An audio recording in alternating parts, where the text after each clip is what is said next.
Ace, what's up? Matt Gaetz here. Good to see you, Matt.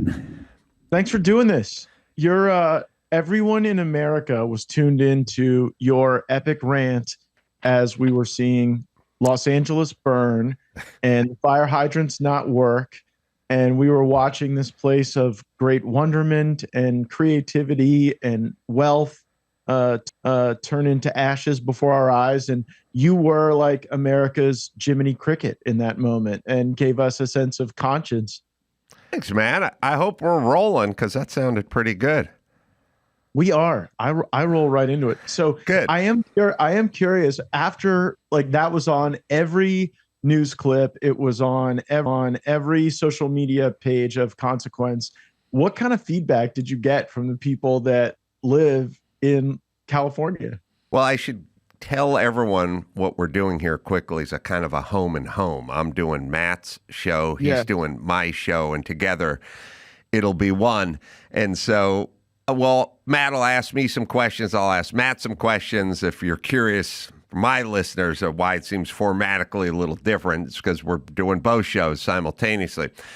I go through life saying things that I think are very pragmatic all the time. And it angers a lot of people. And then eventually Bill Maher says what I say, but it's like 7 years later. And then people go, Bill Maher's starting to make sense, but it's all shit I talked about for the last decade. So, I mean, I used to be a builder. I was a contractor. That was my job. So I had a relationship with Plan Check and Building and Safety and the Department of Building and Safety and all the red tape and all the ordinances. That went back to the 90s for me. And I've been talking about it for a long time, but nobody really cared because they're just not into the nuts and the bolts of plan checks and engineering and specs and calcs and things like that. But for some reason, the power was out in my studio where I am now, and so we had to do a kind of run and gun setup in a hotel room in Burbank, California that I fled to. And I think it sort of resonated with people because a lot of stuff is timing, it's all stuff I've always complained about. Yeah, I just think that the rest of the country was confronting that very question from afar and wondering, because I remember growing up in the 90s, you looked at LA as the place where the beautiful people went, the wealthy people went. OJ was like banging white ladies in LA in the 90s. And it just seemed like a place everybody wanted to be. And then you go now, like even the Spotify studios, I've gone there to record my show, and it's just like wading through garbage, and it's sad. And I don't know how. Do you think it's savable, Adam? Do you think that the people of California can wake up and realize they've been given the most temperate climate in the hemisphere? They've been given bountiful natural resources. And if they just don't abjectly screw it up, this is a place that people will always want to be and want to love. I've always looked at LA, and I'll tell my people, somewhere's an article that LA Magazine came to me to ask me to contribute to years ago, just so you know how ahead of the curve I was with LA. And Steve Martin's in there. I'll just tell my guys to try to look for it. I got a bit of a skeleton crew today, but it's LA Magazine, I don't know, 13 years ago. But the point is this. LA was, I always say, California was like a hot blonde from high school that just assumed this thing would go on forever. And now she's in her mid-40s and the phone isn't ringing and guys aren't buying her drinks and sending them over to the end of the bar. It's not what it was. She has crow's feet and a little belly and a C-section scar, and She never got educated. She never worked at anything. She has no work ethic. She didn't do anything because LA was always like, we're LA. Where else you gonna go? Other cities have to kind of work for it. They have to have an infrastructure. They need to be safe. They need to be clean. we in California, and then especially LA, just got by on our looks for so long, but eventually it catches up to you, and you never spent one night studying. You were out with dudes partying and having a good time, drinking champagne, and now you're old and you have no skill set. And that's kind of what happened. So we're going to have to get LA some vocational training or something, because LA doesn't really know how to do things. And like our representative city council, like our mayor is where? In Ghana? Doing, wearing a ceremonial headdress and learning whatever dance they're learning, because everything in LA is, our mayor doesn't run Los Angeles. Our mayor's a sort of ceremonial figurehead. We go, oh, we'll get a black woman in here. And then someone goes, but she doesn't know how to run anything. Yeah, it doesn't matter. It kind of runs itself. We're fine, but we like the idea of a black woman who's running everything, even though she doesn't know how to run everything. So yeah, put her in there. And we just kind of carry on. And at some point, everything burns to the ground. And then all the idiots who vote for these people look around and go, what's going on? How come we didn't have any infrastructure? How come we weren't prepared for this? We weren't prepared for this because you vote for idiots who aren't interested in any of this stuff. By that standard, is Miami like the hot Latina chick who's cool hanging out with Bitcoin bros and drug dealers? I wish I knew more about Miami. That's your neck of the woods, but yeah. I'm trying to think, that's like our iconic city in Florida is Miami. And so I'm trying to think with this analogy to whether or not people are in their prime or not. But I tell you what, man, I started listening to you on Loveline. And in the 90s and early 2000s, there's not somebody my age who you didn't get through like at least one breakup on Loveline with the candor. And I was just like looking up some of the stuff you used to say on there. And you could never get away with that on the radio today at all. And I wonder now, like reflecting on that being a way you built such a deep connection to an audience that endures to this day, how you think about the media ecosystem and the comedy ecosystem that would have sent you to the like far dungeons of Facebook jail for half the stuff you used to talk about. Well, I think we've turned it around a lot sort of post-COVID. It was probably at its zenith during COVID in terms of controlling ideas and thoughts and canceling people. And it really got to a kind of fever pitch, especially here in California with closing of beaches and closing outdoor dining and so on and so forth. And people sort of ratting out neighbors and people being deplatformed and all that kind of stuff. It really hit its zenith, and it's been sort of correcting back the other direction over the last couple of years with lots of comedians pushing back and sort of going harder in the a sort of un-PC direction. So it kind of would depend when the time was. I think now, this very second, maybe there was some room for that. Like 4 or 5 years ago, no. Certainly while Biden was in there and the tech bros controlled everything and everyone was canceling everyone and firing everyone and needed everyone to get their vax card together. No, I think it could have worked. Now there's a backlash and there's a counter culture to comedy, and it's the counter guys that are getting popular now.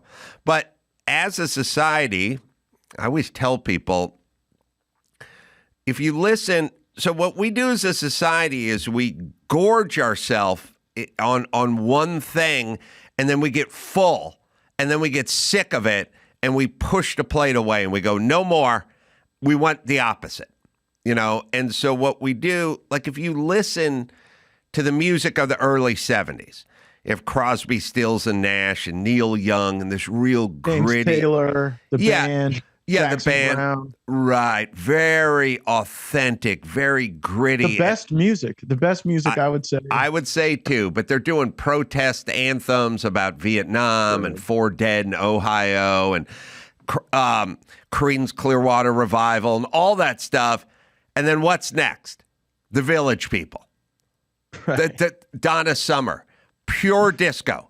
You go from what is the opposite of the band and Creedence and Neil Young? It's the Bee Gees. It's the Bee Gees. It totally is. It's Donna Summer. Diana Ross. Right. If you look, you just picture sort of Neil Young sitting there with his straw hair, strumming on a guitar and playing the harmonica, and then you go to the Village People. You go, that was 2 years later. So we had an ass full of this, and we went, fuck it. Where's the cocaine? Where's the disco ball? Where's the spandex? Where's the sequence? Well, maybe it's just that we found the cocaine. Maybe without the cocaine, that transition would not have been possible. Like they did with the Hunter stash at the White House, which somehow no one has ever been able to figure out what happened to. By the way, I have never complained about that because it's at least a performance-enhancing drug. Bunch of the people I was there with, they were on so many blood thinners, antidepressants, whatever not, and it was slowing them down. I'm guessing there was some 30-something-year-old staffer that wanted to get a few extra hours at work and brought a little bag of cocaine and left it around there. And you know what? Directionally correct, in my opinion, when coming off the lethargy of so much that the left has brought us. But like in the 90s, when you were doing that stuff, the people who were the most, I would say, like clutching of their, I just lost complete sense. The people who were clutching their pearls were the right. It was the moral majority. It was the kind of George W. Bush flavor of republicanism that wanted to shut everybody up. And now it's like the other way around. The right is far more accepting of criticism and dissent, and you've got the left unwilling to accept it. You were one of these comedians, I would say you, Dennis Miller, you start doing Hannity a little bit, you start calling out both sides. Like, when do you think you cross the line as one of the people who could legitimately criticize both sides, whereas much of the comedy in the 90s just criticized the right? You're correct. So just so people know, when I was starting in the radio in the mid 90s, 94 to be exact, if the program director called you into his office and said, we got a letter and there's some issue with some content that you put out there, it was always a religious Christian right-wing group, and they were active and they would monitor you, and it was right and religious.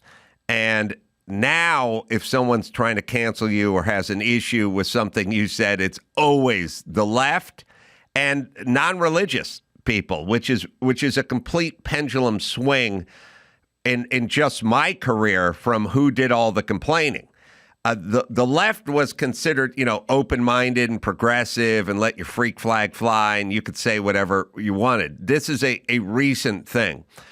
For me, what happened with me is I've been consistent in my themes, such as, raise your own kids, feed your own kids, don't have kids if you can't afford to have kids, try to keep government small, keep government out.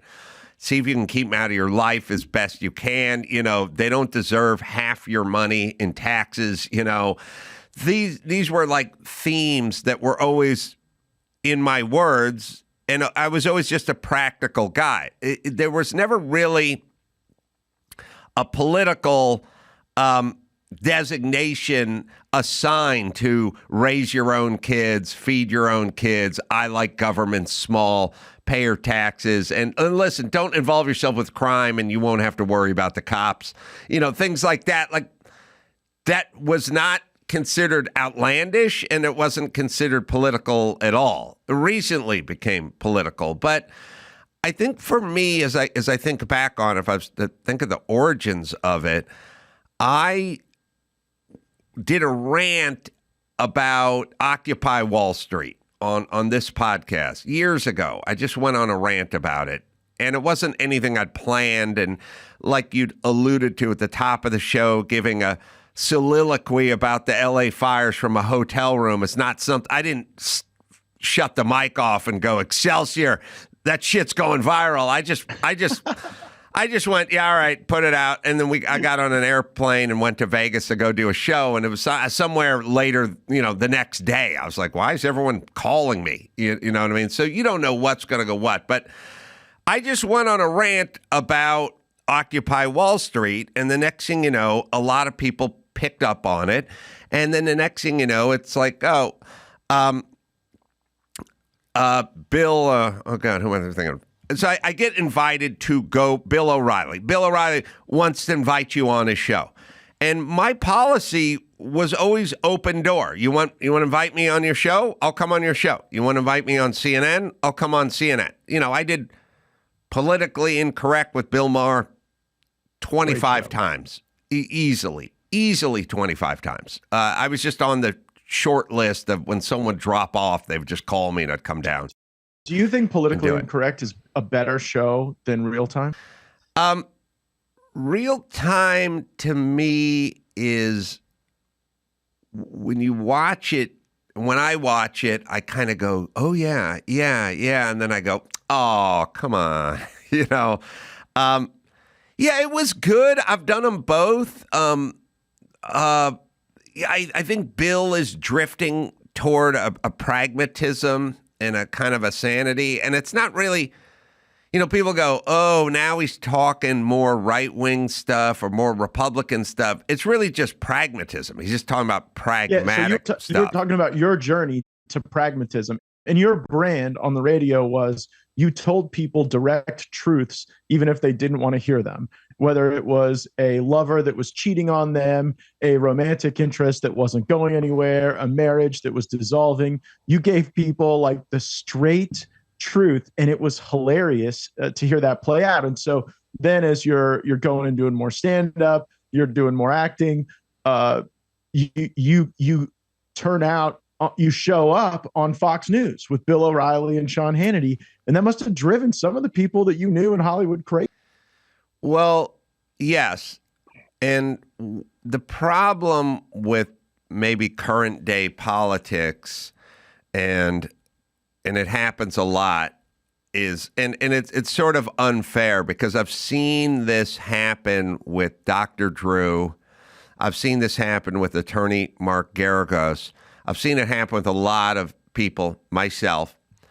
So what ends up happening is the policy is I'll go on any show and talk about anything. That's my policy. It always has been. I've done The View a few times. I mean, not to mention Letterman and Leno and all that stuff. But the deal was someone would ask me to come on the show. I'd come on the show. And people would say, why are you going on that show? And sort of validating whatever their things are. And I'd go, no one ever tells me what to say, so I'll go on their show and I'll just say whatever I'm going to say. And that's my opinion. And then O'Reilly can have whatever thoughts, and Tucker can have whatever thoughts, and Matt Gaetz can have whatever thoughts, but they don't affect my thoughts. I'm just going on their show. So also, I talk for a living. I don't really look at it as that big a hassle.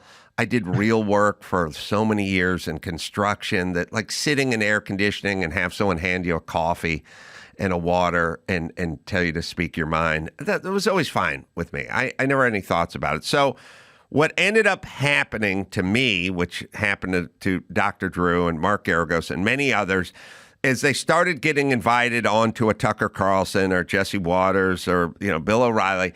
And then once they popped up on those shows, they were shunned by CNN, MSNBC, or anybody else on the left. They would not have them. They were shunned. They were considered Fox people. And so CNN, Dr. Drew and Mark Garagos and Adam Carolla would love to go on CNN and speak to their audience about stuff, but CNN won't have it. So then what would happen is a book would come out or a documentary would come out, or there'd be something we would want to talk about, something to plug, something to sell, what have you. And so then what would happen is you'd end up going, all right, well, we'll do Jesse Waters, and then we'll do Hannity, and then we'll do Laura Ingraham's show. And it became a self-fulfilling prophecy because the only ones who would have us would be the people from Fox, and we have a book to sell. So that's where you end up.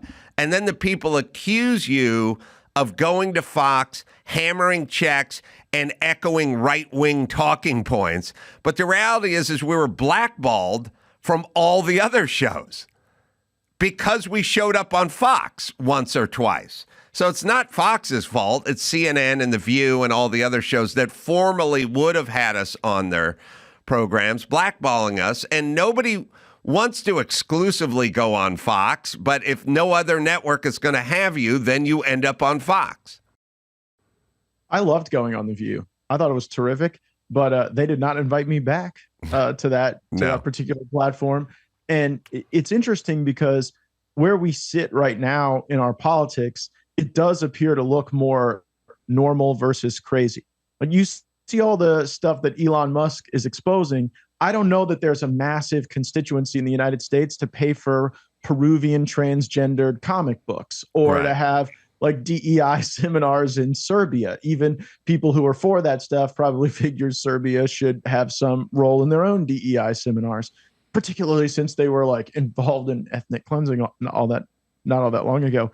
But as this is happening, I am noticing my former colleagues in Congress, the Democrats, are choosing like all the wrong battle strategies. They're showing up at these buildings like the Department of Education and USAID as if the building has some magical powers and they're there to defend the people inside, when like most voters feel so utterly disconnected from those monstrosities in Washington, D.C. And I think the fact that they're so lost in how to respond to this moment, like they've called Trump Hitler. They've said that we're all the MAGA people are insurrectionists, and folks voted for us anyway.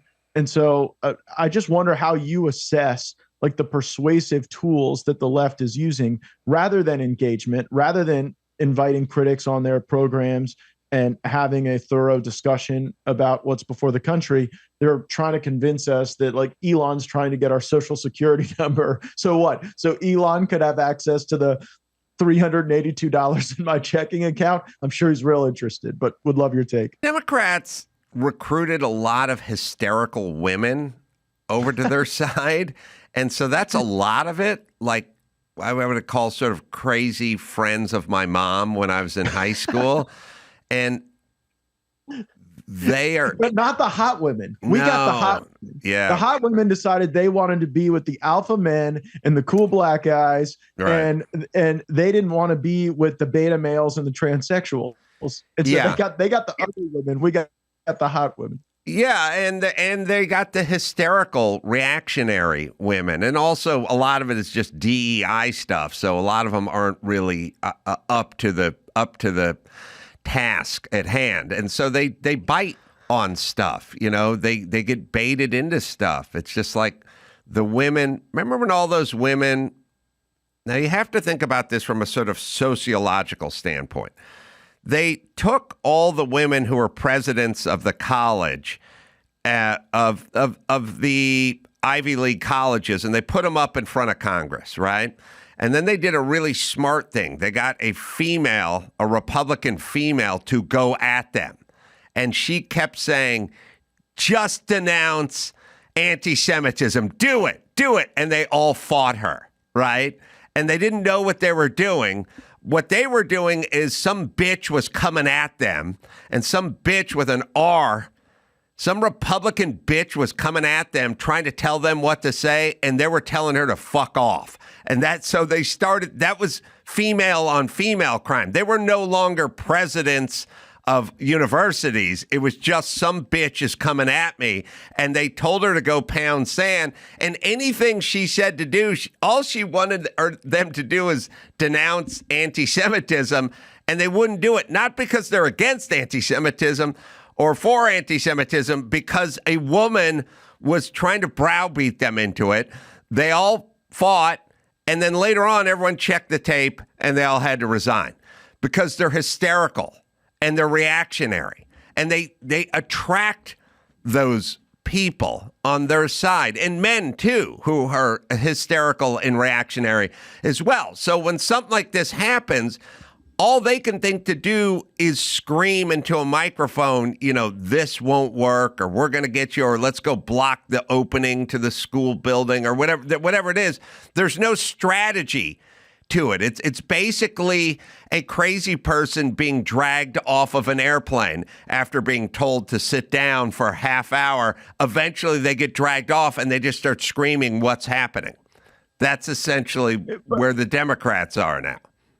That may be the performance element, but there is a real smart infrastructure that undergirds the Democratic Party. It's the Pelosi's, the Barack Obama crowd, the Mark Eliases. These are not low IQ individuals. These are very smart, very competent people. And they have used all of these grant programs in the government and the fact that they've seeded people at every middle management layer of every agency into a very economically productive patronage system, where if that is the politics you ascribe to, there's a job for you at the Commerce Department. There's an NGO ready to fund your time out in Europe. And then some poor schmuck in Iowa who's a farmer has to pay for it, or some welder in Vermont is having to, see his children incur more and more debt and see his dollar not go farther because we have to spread money all over the world like dead money at the table. But I contend that on the performance side, very soon, the most masculine force in the Democratic Party will be the trans women. Yeah. Because you've got the weak men, you've got the sort of angry pit bull adopting lesbians and self-loathing women. But then you have the trans women who are coming in with I would say, probably enough masculinity to dominate the party within a few years. It's going to be interesting. Morgan and Morgan. Well, there's a reason why. My opinions hit like a heavyweight punch. No fluff, no fill, just the truth. And that's why there's Morgan and Morgan, America's largest injury law firm. For over 35 years, Morgan and Morgan has been fighting for the people, just like you and I. They have over 100 offices with more than 1,000 lawyers nationwide. If you're injured by the negligence of another, you deserve to be paid. That's where Morgan and Morgan comes in. When you hire the wrong law firm, well, you may be beat before you even start the fight. All law firms are not the same. And that's why I love Morgan and Morgan.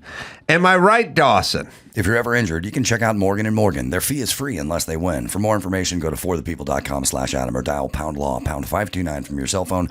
That's forthepeople.com/Adam or #law #529 from your cell. This is a paid advertisement. Their problem is you brought up pit bull. And so picture them as the pit bull. And then picture Trump as the guy who's holding like a rope toy, and the pit bull's got it in its mouth, and Trump is pulling. And what the pit bull does is, if you've ever done this with a dog, you pull one direction, it pulls the other direction. So you go, I want to close the border. I want border safety. They pull the other direction. You go, I want cheap gas. You pull the other direction. But if you notice, the pit bull, you can spin around 360 degrees and it'll keep pulling the other direction. So now you go, Doge, we would like to save the American taxpayer money. And they go, oh, no, you're not. And now, because all they know is to pull the opposite direction. And so when you say things that the American people agree with, you go, I don't want men competing in women's sports, and I want to save the American taxpayer money. And they go, what's our job? Our job is to pull the opposite direction of whatever direction you're going.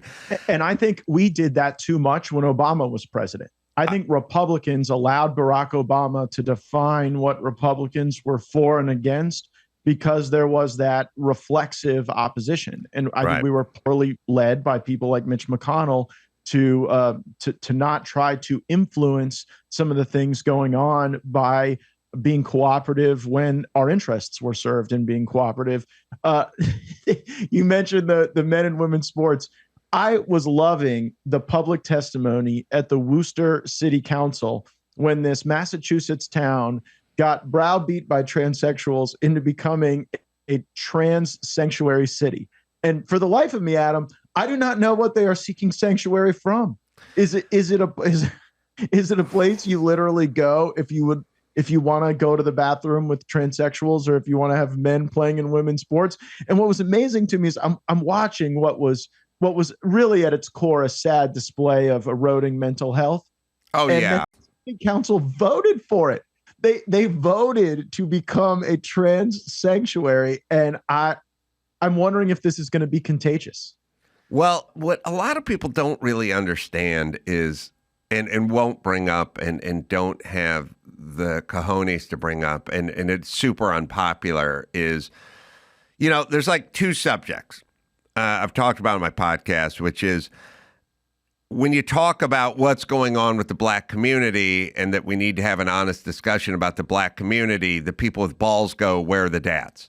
Because that's what's going on with the black community. But nobody else will bring that up, and none of the black leaders will ask about the black family and what kind of shape they're in and where the fathers are. But that's the real problem with the black community.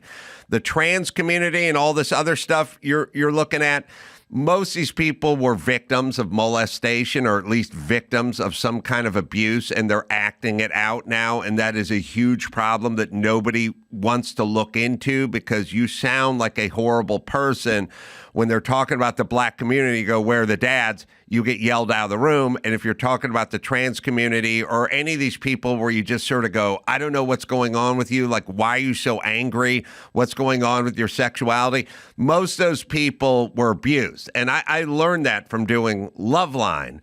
And no one will ask those questions or try to help them. We literally just look at the byproduct of the abuse, which you saw in Worcester, yelling into a microphone with blue hair, screaming about their sexuality or saying they had a target on their back. And then we sort of try to treat that or try to deal with that. But it's really, there is a root problem, as Kamala Harris would tell us with immigration. She got to the root problem. And there's a root problem with these people, which is mental disorders because of how they grew up and what was done to them growing up. Well, I'm going to push back on that because there's just too many of them now, right? That may be the initial wave, but it would start with one kid at a middle school saying they were trans, and then you'd wake up, a few weeks later, and there'd be 14 of them that were making that claim. And what I believe is that the wonder years are hard enough. Adolescents are sufficiently challenging without throwing a gender query into the whole mix. And once you do, and people are feeling ostracized or mentally unwell for whatever reason, that doesn't necessarily trace back to some sort of abuse that they have incurred, that the expression of that mental health degradation is, well, then I must be trans. It can't be. Well, no, I agree. There's a Johnny come lately trans component, which the aforementioned Bill Maher's brought up, which is why are there so many trans people in Los Angeles and New York and barely any in Nebraska or Kentucky? Like, obviously, there is a sort of popular, trendy, this is where we're going kind of. There are a lot of people that glom on to any movement, really. It's almost like fashion. Like, anyone who has teenage kids, at some point your daughter comes home from the 9th grade and every single one of her friends is dressed exactly the same because it's fashion, People wonder whether this was a big part of the election or not. And I actually think that the most powerful ad that was run was Trump's ad that ended with Donald Trump is for you, Kamala Harris is for they, them. Right. And it cut to the root of what's going on. So I actually think it was a big deal. There are others who would say, oh, no, it was just about the price of groceries. Well, let me cut you off and say that it was symbolically a big deal for a lot of Americans, because the reality is, and it's the argument that the left makes. They go, why do you care? This is, represents almost nothing. Like, why do you care so much about biological men competing against women when it doesn't affect you and it's barely 0.1%? And that is all true. And then my answer is it's symbolic. It's emblematic. We're taking a symbolic stand against that because that's the direction we're going. So it can be both. Like, it can be, well, that turned the election because people didn't want biological men competing against their daughters, but that was never going to happen statistically, but we took a symbolic stand against it, which is no more. That represents the craziness of the left. And by the way, I think all elections are like that. Yeah. You know, when George W. Bush's reelection was symbolically, are you against the terrorists? Barack Obama's election was symbolically, do you think people should get health care or do you think they shouldn't get health care? And then, you know, this probably was a big symbol. What do you think the next ones are? Like, if you look out over the horizon as you're a very significant cultural commentator and say, like, what are the symbols that are going to unify and have people gravitate to? I think, and I'm hoping this Doge thing, that people get kind of momentum with it and energy with it, and realize that our government has grown completely out of control.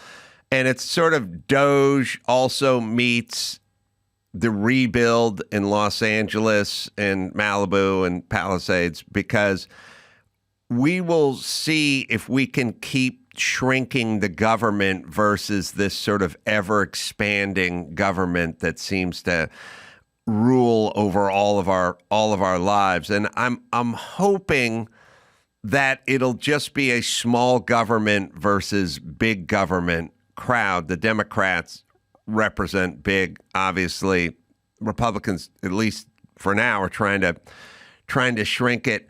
I think I kind of a Pete Hegseth, you know, kind of Joe Rogan, like Budweiser, now has dudes, you know, has Post Malone doing commercials instead of Dylan Mulvaney. Like, I think that's going to be if you take a look at Budweiser, 2-3 years ago, it was Dylan Mulvaney, you know, and now it's Post Malone. And I think that's what's going to be the new world order for a little bit. Well, and you see the corporate Fortune 100 companies moving away from DEI, or at least rebranding it in some form or fashion. And it does show that culture is upstream from politics on those questions. That's Crosby, Stills, and Nash, then off to disco. Then disco hung around for a while. And then what was next? Punk rock, the exact opposite of disco. And then punk rock gave way to glam rock, hair bands, which is the opposite of punk rock. And then hair bands ruled the day. And then grunge showed up, which is the opposite of hair bands. So what we do is we go for a while, and then we went the exact opposite. And that's how we work. How long do we have until the trannies are in charge and we're back in our pronoun seminar if we just swing back and forth? Well, what I'm kind of hoping is that we move toward a results-oriented group, like no matter a meritocracy. Well, a meritocracy meets results. So you go, you know, look, maybe you're left wing and maybe you're Democrat, maybe you voted for Gavin Newsom in the past, but gas is down $2 a gallon and there's no homeless encampment across the street from my house, and I feel safe walking around at night, and I just got a raise and my taxes went down a little. At a certain point, people put party aside for this is, you know, I like cheap gas. You know, and I do think the party that overreaches the most gets punished the most. In a lot of those swings back and forth, some function of overreach. And I actually think zeroing in on the government waste is important, because, look, what's going to happen here is a lot of this stuff is going to get cut and people are not going to see a difference in their lives. And they're going to say, well, sending all this aid abroad or doing all these bureaucracy-oriented programs weren't really affecting me anyway. This is kind of my final question to you, and then I want to hand you the wheel to drive for a bit here. But what happens when this administration just gets one of these court orders that they don't abide? We now have courts that are saying you have to put back up the FDA, HHS websites on trans surgeries. We have courts now that are limiting the executive agency's access to its own data. And I believe the moment is coming where Trump is just going to say, look, I'm not following that order. That's crazy. And he's going to proceed anyway. And do you think that is an overreaction that swings people against what Doge and Trump are doing? Or is that something that we just sort of accept because of the progress being made? Well, there's two courts. There's the courthouse and then the court of popular opinion. And the Democrats are going to have to be real careful because they may win in the courthouse but lose the court of popular opinion. And they're going to have to sort of keep an eye on that because I think that's kind of where they're at now. They may win in the courts with the liberal judge, but the people don't like what they're selling now and what they're doing. And so I think the pressure from the people in the court of popular opinion may get them to back off.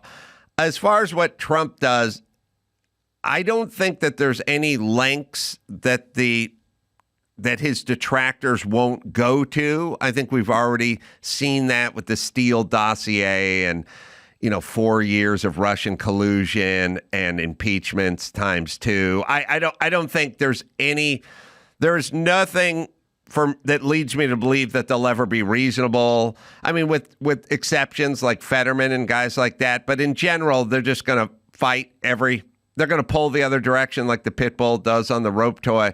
So I think the first time he thought he could go in there and kind of make friends and the LA, the New York Times would write something nice about him and stuff like that. He was just sadly mistaken.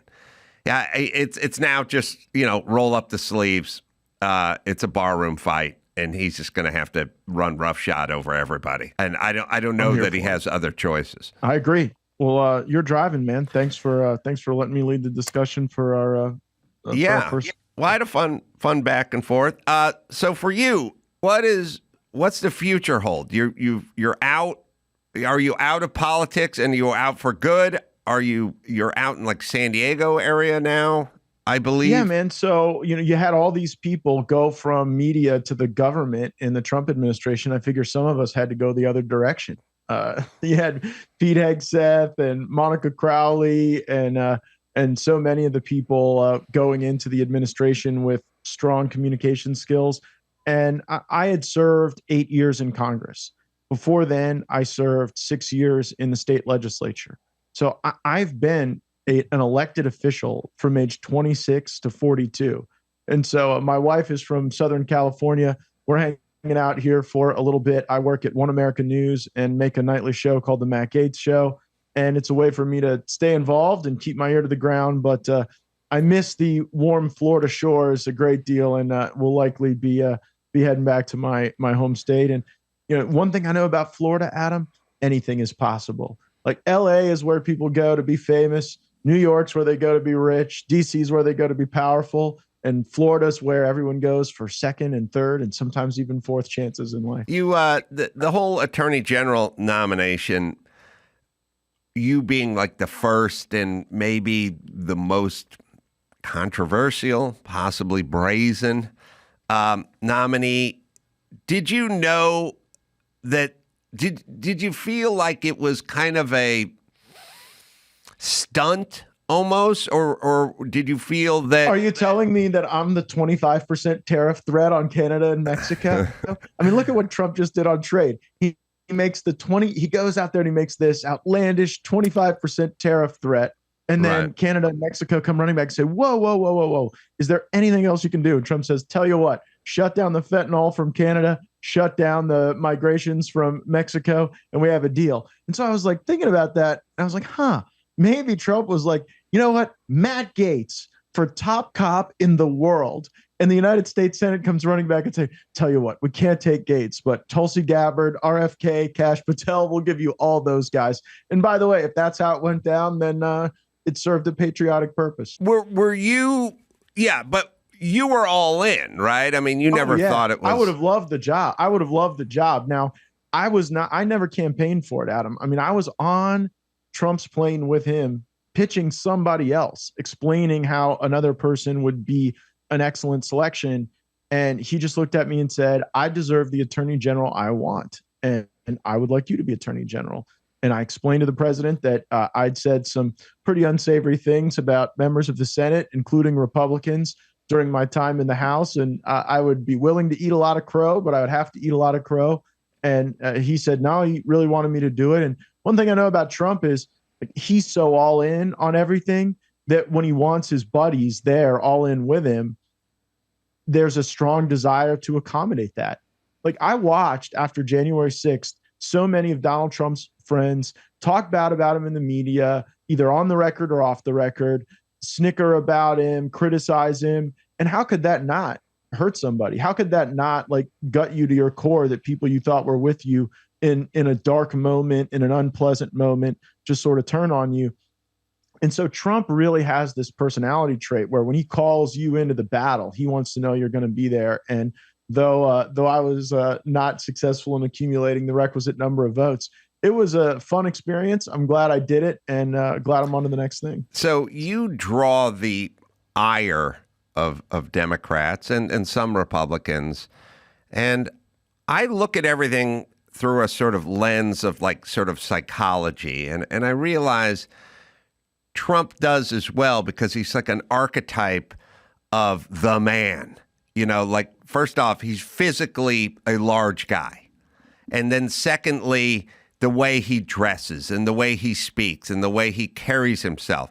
And it really upsets the aforementioned women, especially I was talking about. But it's more than I disagree with this person's politics. They really are affected in a way that, you know, in a way when a person is a woman or smaller in stature or has a different hair or jawline or something, that part of it is a physical reaction, you know, and I always thought of you as a guy who, if you were an animator, had to draw an evil politician, they might look a little bit like you. Now, take that in the spirit in which it's intended, because they're always good looking, but they draw that guy and you go, I don't trust that guy. And then you talk and it rubs Democrats the wrong way. But a lot of it is kind of the aesthetic, and a lot of it is the way you carry yourself in a sort of a bold and brash kind of approach to this stuff. Do you realize, and did you realize that like almost your presence would piss a lot of these people off? I've seen it have that effect on people, no doubt. And I have wondered about it. The internet seems to be always quite interested in my appearance, and I don't think there's anything remarkable about it. I sort of just like, I look like if Matt Damon was having an allergic reaction to shellfish. You know, that is, I don't think that's too far out of what most random white dudes would look like.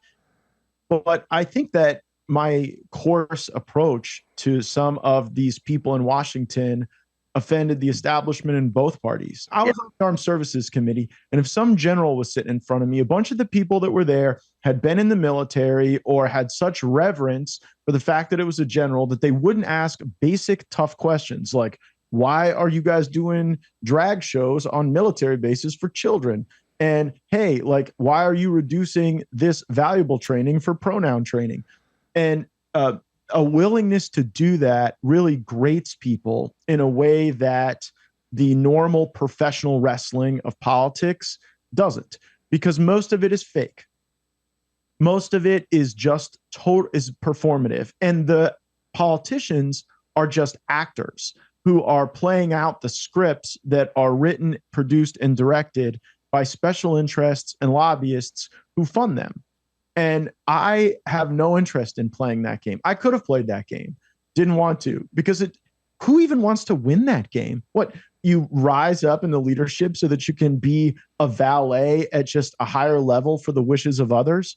And I happened to represent a district that was pretty homogenous and pretty conservative and had my back. And so I didn't care about the criticism. If I was going to take an action, I would endure the criticism. And by the way, I endured it from both sides. Like, I do not believe that an organizing principle of the Republican Party should be being mean to gay people.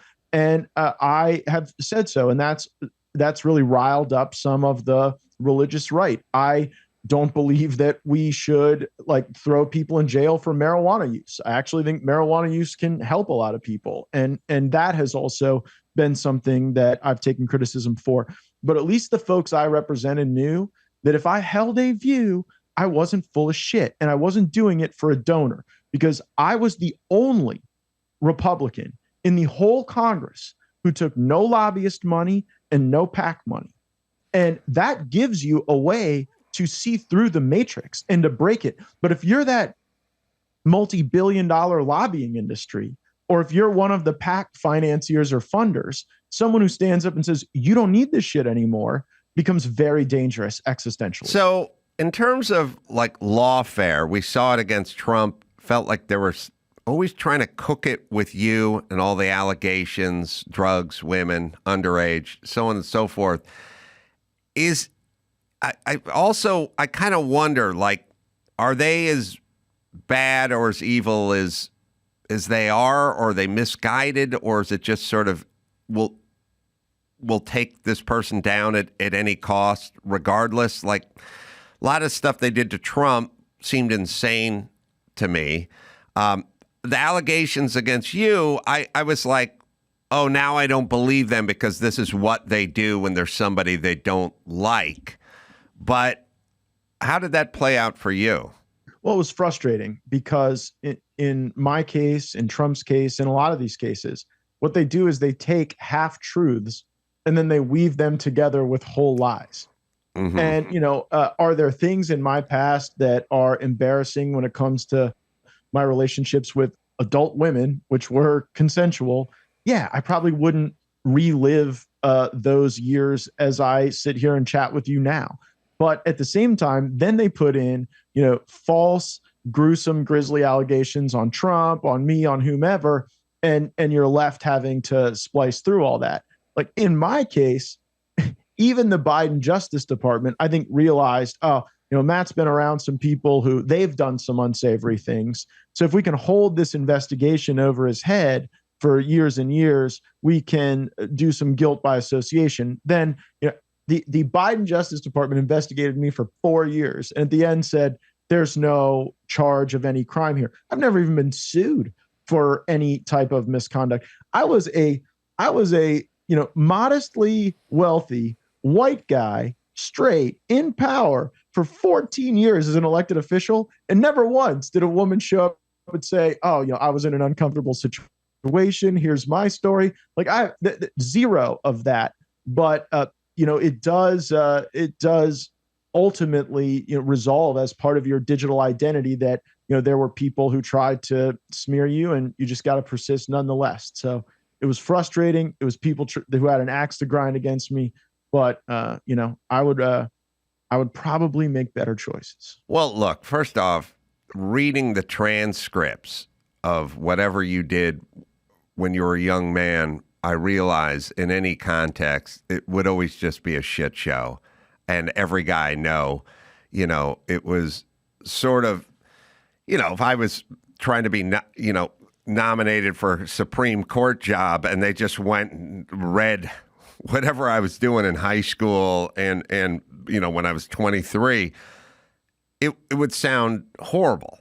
And it bothers me that that's the society we're living in, because it is so easy. I mean, they did it to Pete Hegseth, and they'll do it to anyone they disagree with. I mean, I guess they started with Clarence Thomas, but it is so easily done to anybody at any time. Anyone who's ever gotten to an argument with their wife or girlfriend or vice versa, and you just read the transcript, they would sound like the worst person in the world. And then we all pretend like we've never engaged in whatever that behavior is when we've all engaged in it multiple times, but it would have nothing to do with your ability to do your job. And I really do hate that that's where we've sort of come to as a society. Do you think the pendulum's swinging back though, Adam? Because, to your point in our earlier discussion about these things coming in waves, you almost look at the Amber Heard moment as a cultural moment where we started to bring some sanity to this ecosystem of allegations and denials. I mean, where do you think we are in the pendulum swinging on that? Well, what I've figured out is, like, if you're going to call everyone a racist all the time, then no one's a racist and no one believes you. And they went to that well so many times. You know, if a Democrat said on CNN tonight, I have very credible new information about Trump and his illegal behavior, 80% of America would just go, yeah, okay. Now, that doesn't mean he didn't do something. You know, that's what I keep saying all the time. It doesn't, you know, if Anthony Fauci said, I've got something to say, I'd go, okay, yeah, I'm not listening to anything you say. But it doesn't mean he doesn't have something important to say. He just wore out his welcome with me and many other Americans. So they went to the well so many times and they burnt so many people out. Like, if Adam Schiff said, I have new news on Trump and his felonious behavior, people would be like, nobody believes. Oh, right. And it actually works, because maybe he does have new news and maybe it is real, but no one would believe Brenner or any of those people going on CNN who lied to us. Just in the post-truth era, we just have to wait for our robots to tell us what the truth is now, because everyone has spread so much bullshit about everybody at this stage of the game that we can't get out of the horizon. I think there are people and entities that hurt their brand a lot by doubling and tripling down on the bullshit. You know, CNN has suffered, the LA Times has suffered, the New York Times has suffered. Like, many of these outlets have suffered. Consequently, other people in the news who were consistent and sort of spoke the truth and were interested in accuracy, certain doctors during COVID, now people have more reverence for them and are more apt to listen to what they're saying. So it's not a one-way street where no one will listen to anybody. There were people that had some dignity and some accuracy, and I would be more likely to listen to them and then less likely to listen to CNN. Whereas I did an informal survey around here where I have a bunch of youngish people working, and I would say to them, 10 years ago, if I told you some CNN said something, what would you have said? And they would have said, I would assume that's what happened. I said, how about now? They go, I don't think so. I'd have to look into it. And I'm like, all right, CNN, that's what you did with your brand. Yeah, and they see it in valuation. But I also just think that regardless of what traditional cable news is doing, they have so many cord cutters and people that are not ever going back. And there's not a real growth market for them. They have to wake up every day and say, how many fewer viewers do we have through coaxial cable today than we had yesterday? And ultimately, I think the news is going to go the way sports did, where ESPN had to fire all of these very highly paid anchors, and they had to go pay Pat McAfee whatever he wanted to stream a podcast all day, because people value the authenticity more than the scripted news stuff that is in either sports or politics. Well, Matt, we've drawn to the end of my unbiased show, but your show is on the One America News Network, and weeknights, 9 p.m. Eastern time on OAN. And I'd be happy to come back and continue the conversation anytime you like. I enjoyed it. And again, man, those years where you and Dr. Drew dominated the radio, it was just such a freaking eclectic time. And you think now about how these people are meeting, like half of all relationships are online, and how like you coached people through the bar approach, through the friend referral, and it needs to be opened up in some time capsule when the aliens ultimately find out what the heck happened with human beings. But thanks for having me on your program. Well, I'll tell Dr. Drew tonight, because I cannot go back to my home in Malibu, and I am living with Dr. Drew. Are you guys going to have the mudslides now? Oh, yeah. That's next. That's your next little That's the experience? next thing. First, first the fire, then the rain, just like James Taylor said. Thanks, Matt. American Giant. Well, it's that time of year where you need a good hoodie. It's essential, but It's tough to find one that's going to last through the season. American Giant Classic full zip hoodie is made to last a lifetime. Slate magazine called it the greatest hoodie ever made. That's a lot because there have been hoodies around for a long time. And to be the greatest, well, it has to be the best. I was dubious until they sent me one, and now I'm here to testify. It is the best hoodie ever made. Custom, heavyweight fleece, and side panels for mobility, plus a double-lined hood and reinforced elbow patches as well. Every American Giant piece is made in America and designed to last. No exceptions. It's American Giant. It's the best hoodie ever made. Right, Dawson? This season, snag the hoodie that will bring you comfort for life, the American Giant Classic Full Zip. And save 20% on your first order at American-Giant.com. When you use code Adam at checkout, that's 20% off your first order at American-Giant.com, code Adam. Yakov Smirnoff. So good to see you, my friend. Nice to see you. So if you're listening and the acoustics are a little bit different than you're used to, it's because we're on stage at Off the Hook Comedy Club in Naples, Florida. I came out to do some shows. Yakov snuck into the audience, saw me, stole most of my material. Used it next night. Yeah. No, it was nice enough to hang out and come backstage and then come up before the late show and do a very funny set. And, one of the good ones. Always excited to see you, my friend. Thank you so much. Thanks. And I love your story. And I also love that you're later in life got into psychology and the subject of happiness. Yes. And it's interesting to me. Is. You know, Dennis Prager, our friend, wrote a book called Happiness is a Serious Problem. Yes. And I think it's important and probably not discussed enough. I would agree. And to me, you and I talked a little bit about engineering, the mind of engineering things. And I noticed something, why I got into it so much, because I went through a divorce. Mm-hmm. 2 kids, similar to what you had. And what was interesting to me, that we, in the beginning of the relationship, we had a lot of laughter, like a lot. And then for the years, the laughter was kind of diminishing, but I wasn't paying attention to it. And then when divorce started happening, the only people who were laughing were the attorneys.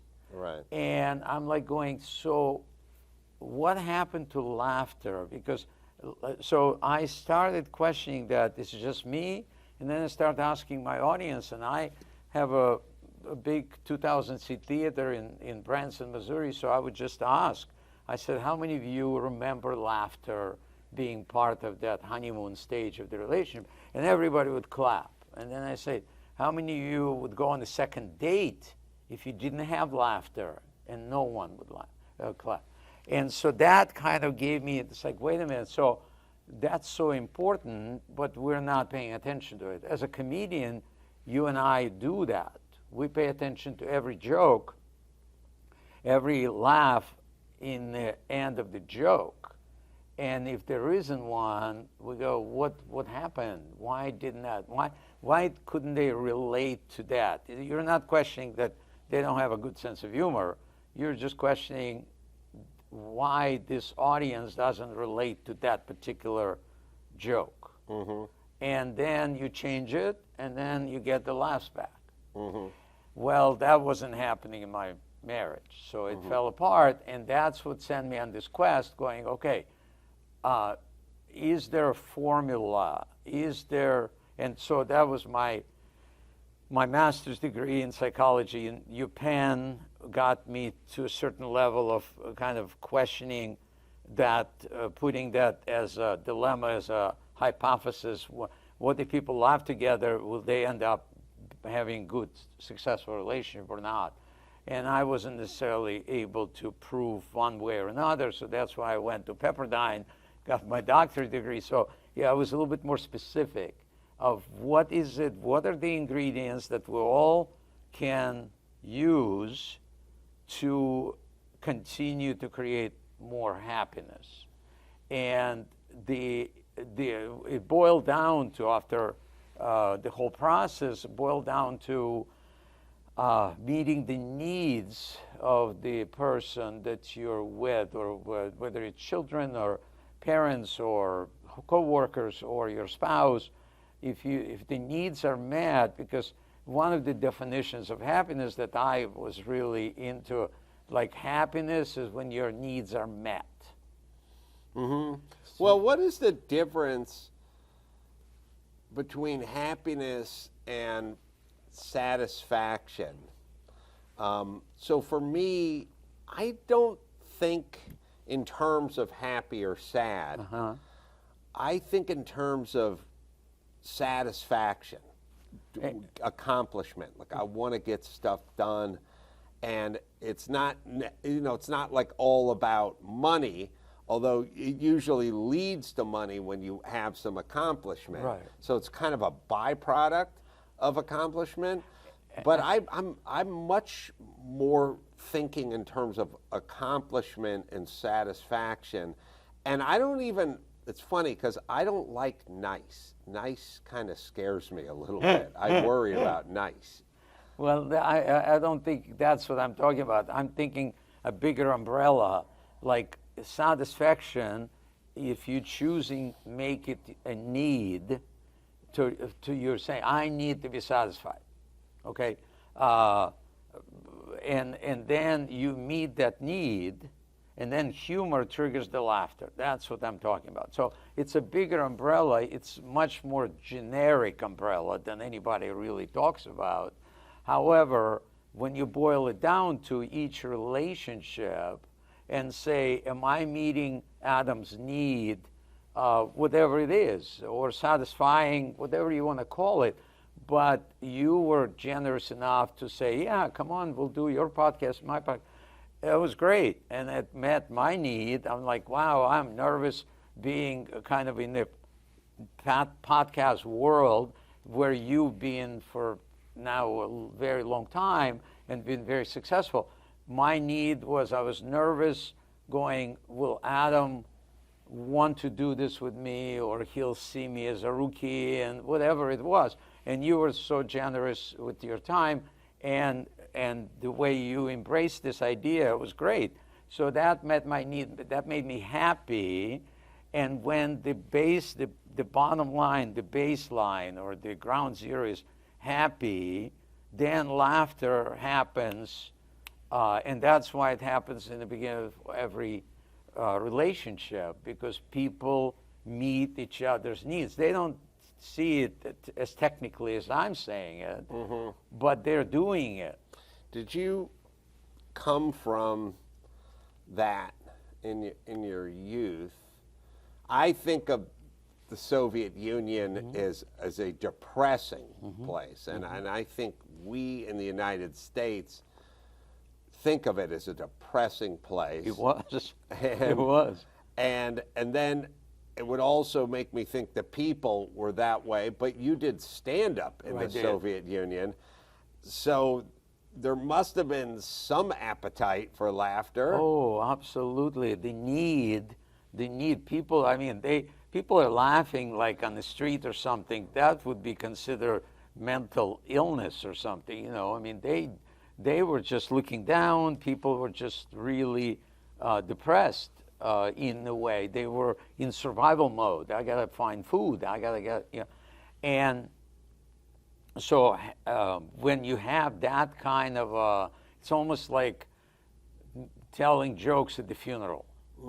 People are so tired of crying and being depressed about the losing of their loved one, that when their need is to release that stress. And when we provide that, then people are happy and they express it. It's the sound of the happiness, in my opinion, is laughter. And what is the difference between the Soviet Union you grow up in and the Soviet Union of today? Well, there is no Soviet Union. Oh, sorry. That's okay. Yeah. No. Yeah, Russia. In Russia, yeah.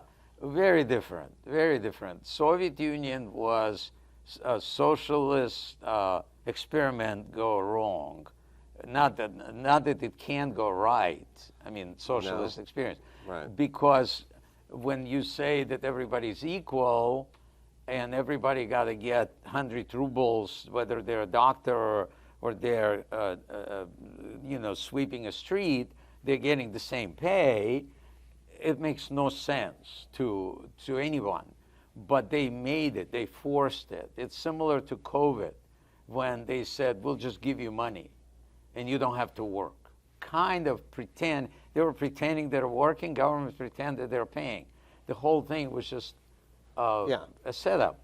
So no food, long lines of living in terrible. I mean, we lived in a communal apartment, 9 families, 1 apartment. I mean, it was depressing. Today, it's like it's still a controlled environment by Putin, and there is no Communist Party necessarily to run it. So but prosperity is there. If you want to become someone or make money, you can. At that time, my dad was an inventor, and he invented a device that really helped us to get out of the Soviet Union. It was like a device that tests the integrity of concrete, but they would not let him manufacture, make it. The KGB would like, no way, you can't open your own shop, you can't do any of that. That was not in. Today, go for it, you know, and that's a big difference that most Americans are not necessarily seeing Russia different from the Soviet Union, but it's a huge difference. You know, I think about this a lot, and I think about these socialist systems, and I see, you know, we have Bernie Sanders and other like-minded idiots here who push for stuff like that. And what I always think about is that they're not factoring in the human tendencies. And their plan is great on paper, but it can never be realized because humans have to do it, and humans will just gravitate toward the least possible, and they will to pleasure. They will game every system. And I always say it's just the same as when I grew up or when I was younger, I never saw a dog at the airport. Right. Okay. People have always wanted to travel with their dog for free, but they wouldn't do it. But then somebody said, you can travel with your dog, but only if you have a disability, and a real disability. You know, being colorblind or gluten allergies, that is not a real disability, but we're on kind of the honor system because anyone could get a note from their doctor. And everyone went, oh, okay. And 10 minutes later, the airport is flooded with dogs because we thought humans were better than they were, and they're not. They will just gravitate toward whatever's easiest and whatever the system is, and they'll exploit every system all the time. And that's why the welfare system doesn't work. That's why, we're going to take the homeless and we're going to treat them with dignity, and we're going to provide clean needles for them, and it's a shit show. I mean, none of it works except for enterprising people who want more and who are willing to work evenings and weekends, and then law and order, and that's about it. Yeah. And I wish the other kind worked. It does not. It cannot. And I have no idea in 2025 why we're even continuing with this retarded experiment. There was a joke in the Soviet Union, says, what's the difference between a communist and a socialist? The communist who reads Marx and Lenin. Socialist, capitalist is somebody who understands Marx and Lenin. Right. So that's the difference. people who, like you and I, embraced the capitalist rules of the game. It's a game. And we're saying we want to play this game. That means work hard, do what you need to do, obey the law, and you'll be successful. And we took it on. Now, we could succeed or we can fail. And there's no insurance on that. And I've gone through both. You know, when the Soviet Union collapsed, my career went to nowhere. Literally, in overnight. 6 months later, I had none of my contracts in Vegas, Atlantic City, Reno, Tahoe, none of that was renewed. And I was high. I was flying real high. Wait, you're saying when the Soviet Union? When the Soviet Union collapsed. And you were already here. I was here. I was successful. Right. I was making movies Right. with Robin Williams or Richard Pryor. I mean, I was doing really well, and then doing Vegas, Atlantic City, Reno, Tahoe. All of those things were just, I was making over $1 million a year.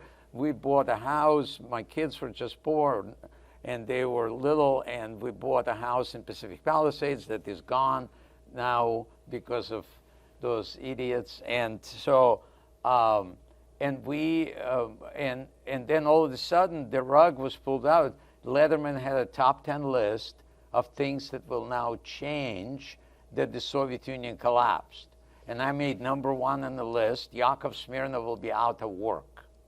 Why did that happen? Because they pigeonhole you. They say he is only funny because of the Soviet Union. Mm-hmm. In Soviet Russia, you know, and right. And that's what they put me in that category. Mm-hmm. So I had no work, and I literally was in a tough spot.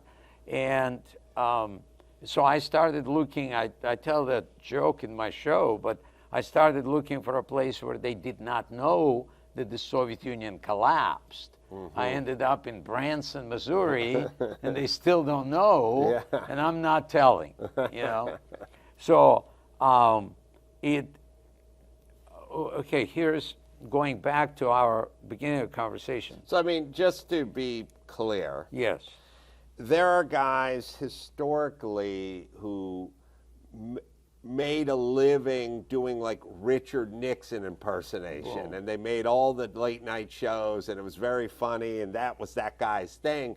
And next thing you know, Richard Nixon is out of office and retired, and now what are you doing with your Richard Nixon? Exactly. Like it had an element of that. And it's similar, when John F. Kennedy got shot, there was an impersonator on me there, and the moment he got shot, his career was over. Right. That was it. So in my case, thank God for Branson, but it boils down to need. Why was I successful to begin with? And it took me a while to figure this out, because I thought, you know, everybody comes from another country, and they get movies, and they do Tonight Show. I mean, I didn't even think about what need was I meeting for America. And Soviet Union was a pain in the butt to America, and I was preparation H. Right. So when the itching and the pain and swelling goes away, what do you do with preparation H? You don't use it. So that's what, in American mind, they put me in the medicine cabinet of history, just, you know, in case it flares up again. Right. Right? But that was I had no way to make a living. And when I came to Branson, gratefully, and it started with, like, Willie Nelson actually is the one who told me about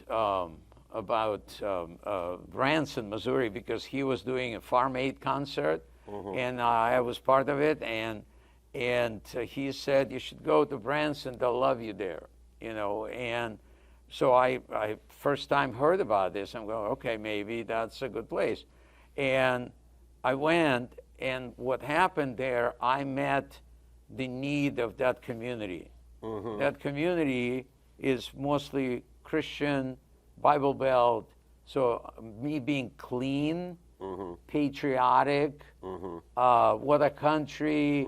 That was my gift to them, and they embraced me, and I've been there for 31 years, and I entertained over 6 million people in my theater, so I met the need, and then my humor triggered the laughter. Basically, that's the formula that I apply to whatever that is. Whatever you can take businesses, if they're meeting the need, whether it's airline or cruise ship or your dry cleaners, it doesn't matter. They're meeting the need, the restaurants meeting the need. If they meet the need of the people, they're successful. And they laugh all the way to the bank. Well, it's kind of interesting that we're sitting here in Naples. Yeah. Because, you know, I came out to do my first show, and I was talking to people about certain comedians, and they come here, and it doesn't work, and they get angry at the audience. And I do well here, and I realize this crowd is a conservative Fox watching crowd, and they're not the Improv on Melrose on a Thursday night. Right. This is a different crowd. That's right. And so I have, you know, I'm not a conservative comedian by nature. I have thoughts about stuff, but and they're more pragmatic mainly probably than conservative. But I have jokes that these people don't like. Okay. And I did the first show, the first night, and it went well, but I realized they were responding to Biden jokes and Trump jokes and, you know, some stuff that's more political and stuff they agree with, essentially. And I just went back to the dressing room, and I'm like, well, I'm just going to give them what they want to hear. I'm not going to do certain jokes that I know they're not going to react well to, you know? Right. And you were adjusting your show to their need.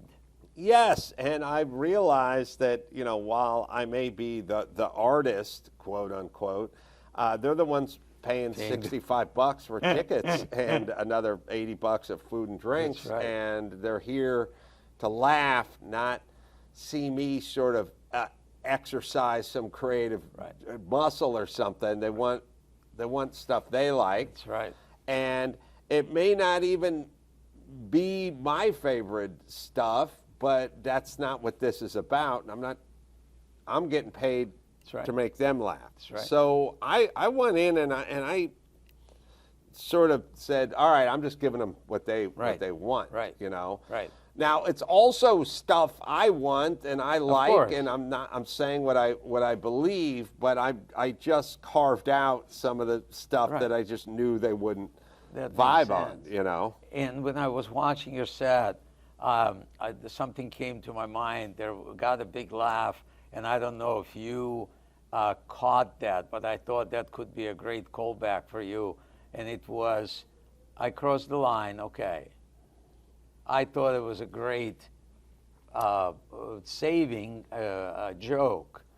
Yeah, I didn't do it intentionally, but I will sort of be honest with the audience. Yes. I go, look, sometimes this is a joke that I think is funny, but I don't know if you think it's going to be funny. Well, I think it had a potential, from my perspective, had a potential as a callback, doing those jokes that you know that they're not going to like, but then you go, yeah, across the line, okay, I'm going back. Whatever it was a great laugh because they are going, you crossed the line, and you acknowledge it. It's just a thought. So you start off doing comedy at what age in the former Soviet Union? So I was 15 when I was kind of... Did people encourage you? In some ways, they asked me, like I was in a technical school, like a college, not college, but high school, but with skill set, you know, like refrigeration mechanic. That was my parents thought that I have a future in that. comedy was not discussed. Right. And it was insane. Were there TV shows that were funny in the Soviet Union at that time? No. There were a couple of comedians that were on the radio and sometimes on TV, but they would be government approved kind of material, everything. And there was a couple of them that I was mimicking because they were very funny and I had good memory and I could listen to them and repeat their stuff and get laughs with my friends or whatever, and that was encouraging me.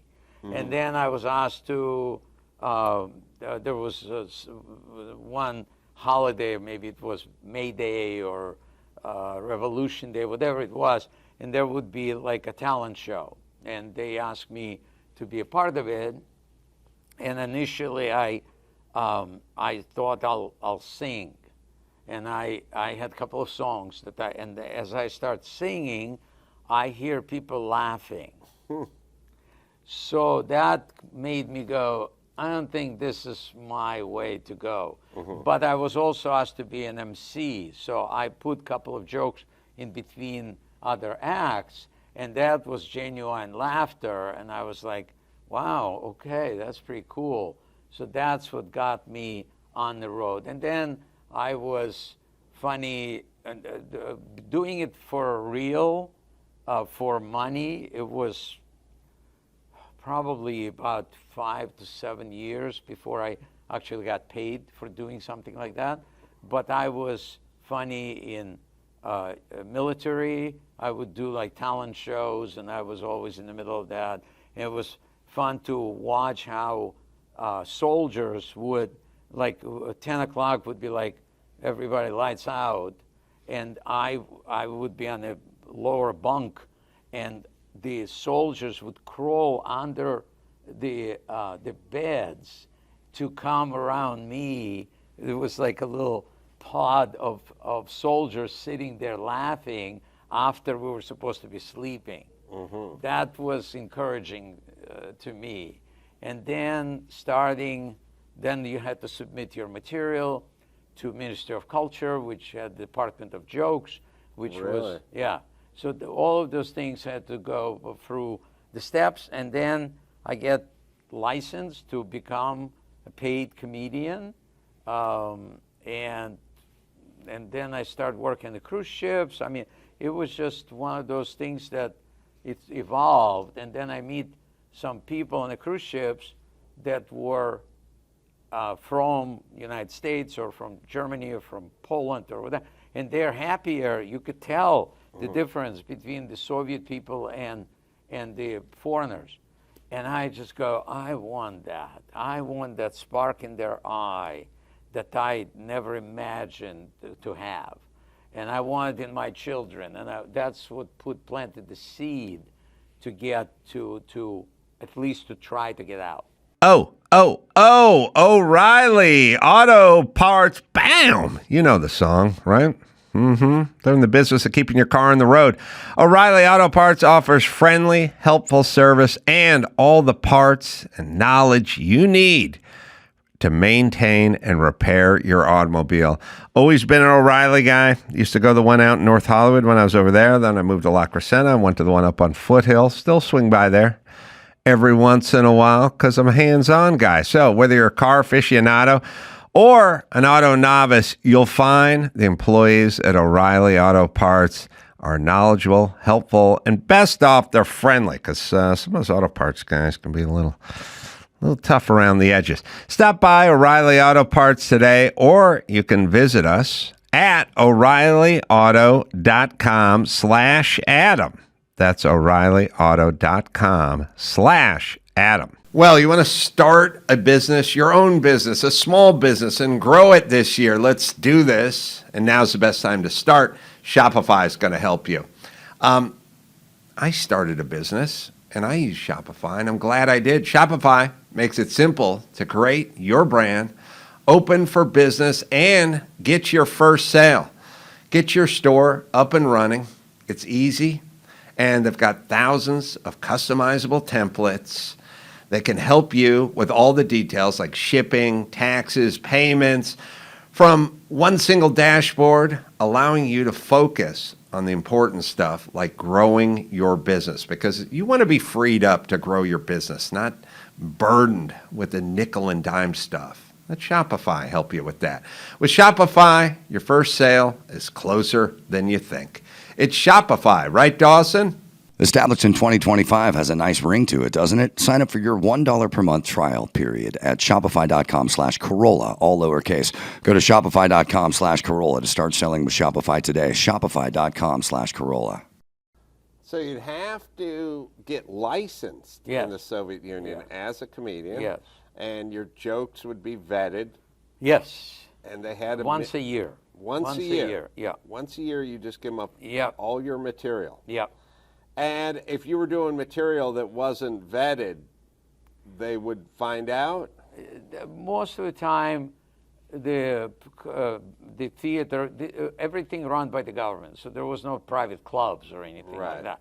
So the manager of the theater normally would be a member of the Communist Party, and their responsibility in terms of safety to the public is to protect them from this comedian who might say something against the Soviet Union. Right. So it kind of came with the mother's milk that you don't go against that system. That system is going to kick your butt. Right. So I didn't, and I was, pretty successful compared to. And so when was the decision to come out to the United States made then? When I was on a cruise ship, and I invited. So here's a kind of a life-changing story for me. So I'm invited on this cruise ship as a vacation. And it's a Soviet cruise Soviet ship. cruise ship, yes.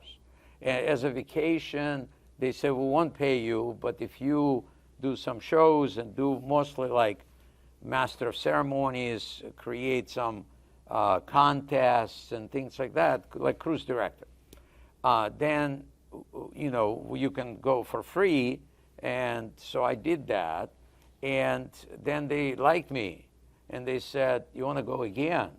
And I go, well, I've been on the road touring with a singing group, emceeing for a year, and I want to spend some time with my parents.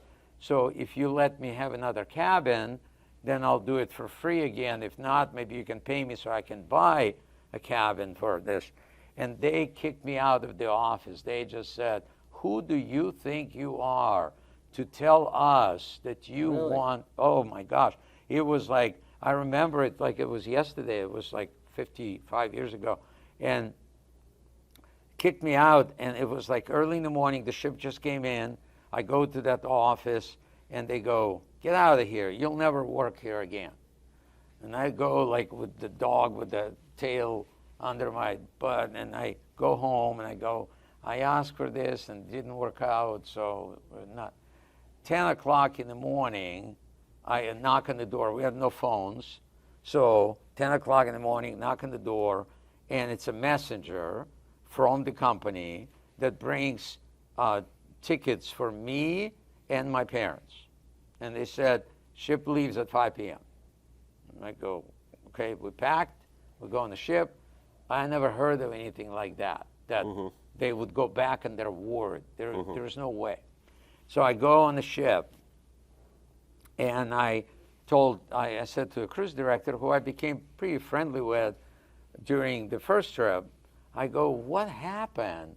I mean, I don't believe this ever happened in the Soviet Union. And he goes, well, you see, the reason this happened because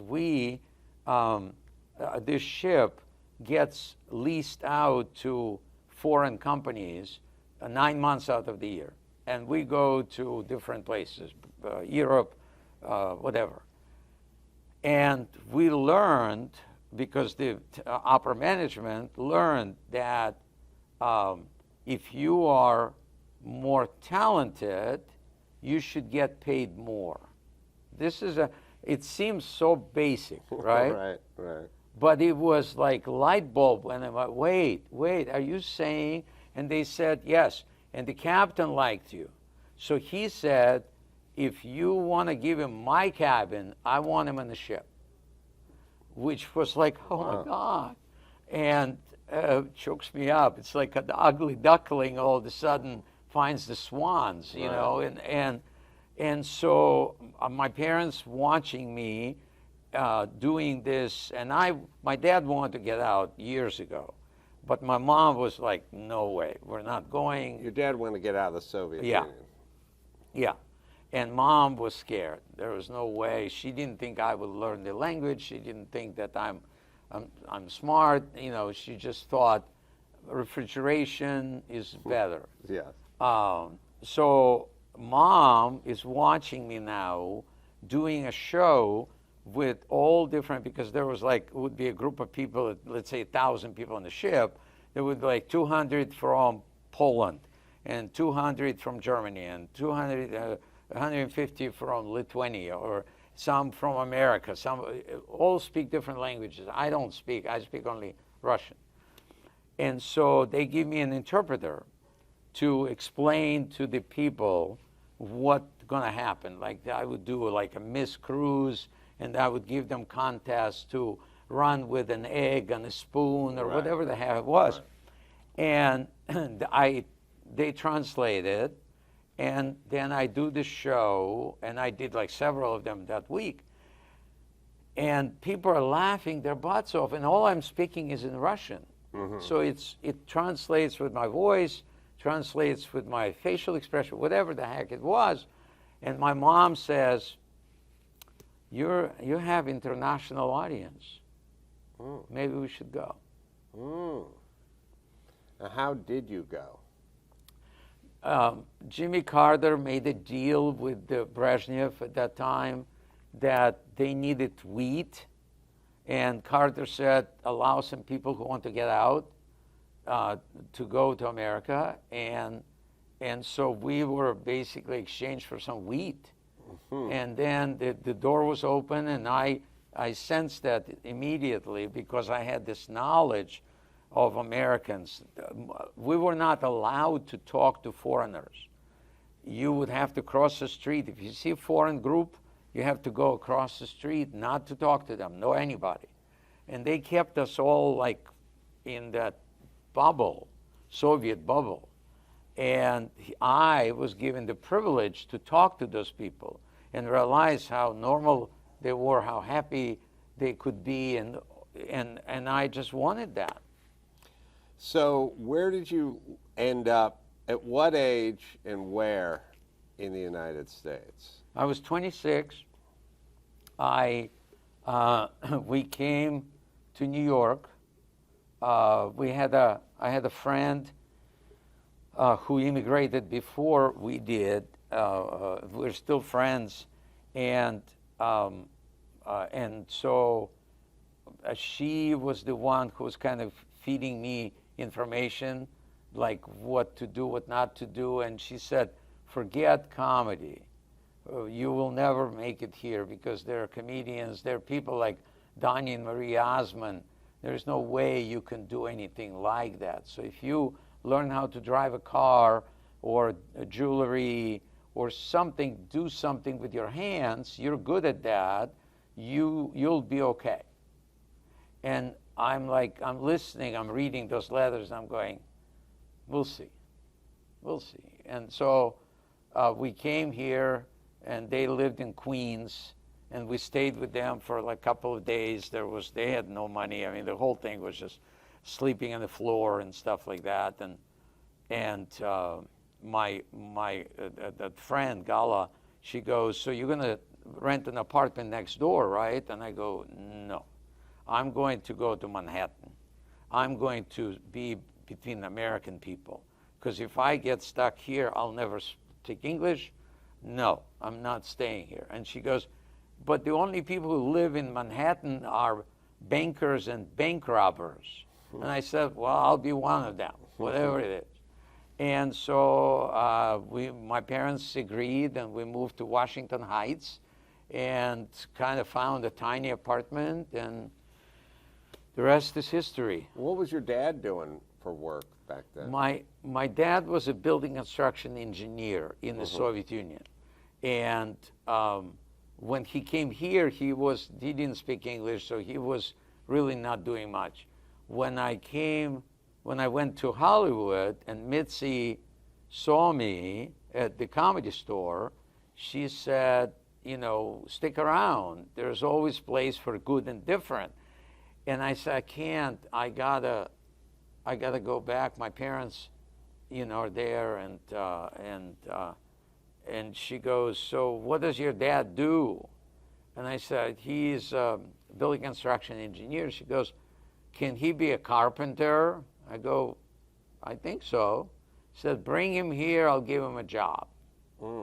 So that's how my dad and I were building the Belly Room and the La Jolla Comedy Store and things like that needed to be done. And so was your dad a carpenter? He was good with his hands. I mean, he was always good. Not professional carpenter. He was an engineer, more construction engineer. But he was good at that, and I became pretty good at that. So I was helping him out. Well, what was your first trip to California?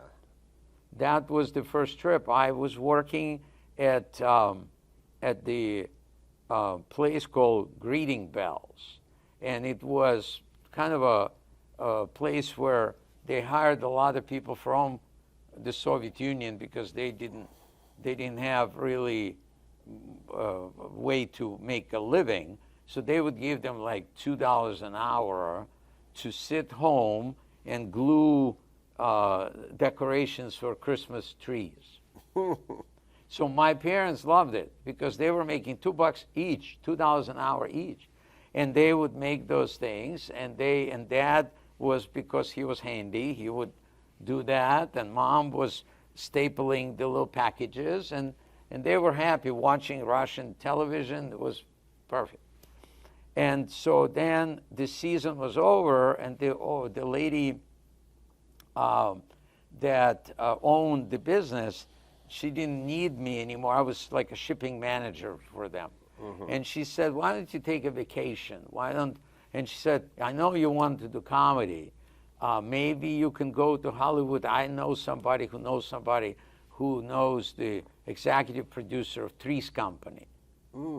Ted Bergman was so I go, okay, I'll go. So I bought a ticket, round trip ticket, for 10 days. And this is my genius plan. The plan was, I'm going to become a big star in 10 days, and then I'm coming back to New York to buy my parents a Fifth Avenue apartment. That was, and I gave myself 10 days, okay? And so I go, and Ted Bergman tells me that I need to audition somewhere. He needs to see me perform. And so I went to the Comedy Store. Audition for Three's Company? No, just to see what he can do with me or how he can help me. And I go to the Comedy Store, and there was a potluck night. I think it was Sunday maybe, or I think Sunday. Like open mic? Open mic. And I went, and they gave me a slot, and 5 minutes. And then I get a message from Ted Bergman that he is not going to make it. And I'm like bombed. I'm like going, this is day 4. Right. And I'm like nowhere. Right. You know, what's going on? So, but I do my set, and I leave kind of head down going, oh boy, this is not good. And what set is it? It Because was it's just not few really jokes. A set you'd been working on stage, was it? Well, I had a couple of opportunities to do an open mic night in Catch a Rising Star. New York. Right. And in the comic strip, very little. I mean, Right. I maybe had 3-4 jokes for whatever, just enough to see that I can do it. I was funny, people were laughing. So we go there, I go there, and I'm bombed, but I'm going to do a set. So I did my set, and I'm leaving. And I remember her name, Chrissy, was an assistant of Mitzi. And she runs after me on Sunset, and she goes, Yakov, congratulations. And I go, what, for what? The guy didn't show up. And he said, no, Mitzi liked you. I go, who's Mitzi? Right. She's the owner of the Comedy Store. Go sit, talk to her. That's when I sat down, and she said, you got to stick around. But then she said, come back next day. Come back to see a regular show, and then decide what you want to do. And I got back Monday night, and there was a regular show in the original room, and first person on stage is Robin Williams. Wow. Second person is Billy Crystal. Wow. Third person is Letterman.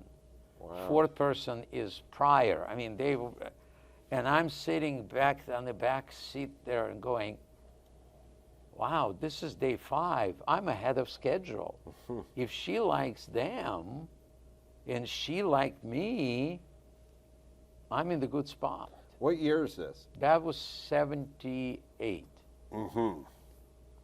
Wow, such luminaries on the stage. I mean, Pryor we knew, Crystal we knew, Robin Williams we knew, and maybe Letterman. He was already at that time kind of graduating the Comedy Store. He was emceeing at the Comedy Store. But he wasn't doing his late night show yet. No, not but yet. Soon after that. Yeah, that's right. Yeah. That's right. And so then what happened? Well, then she, basically I brought my parents, and she gave me, she said, do you have a place to stay? I go, I'm staying with some friends. And she goes, I have a house above the Comedy Store, the Crest Hill house, and I put comedians up. If you want to pay $120 and get a room there, that's fine. I go, okay. So that's where I was living already there and working as a carpenter during the daytime. And I had Andrew Dice Clay was my roommate. Yeah, can you imagine? He was teaching me English. So wow. Yeah.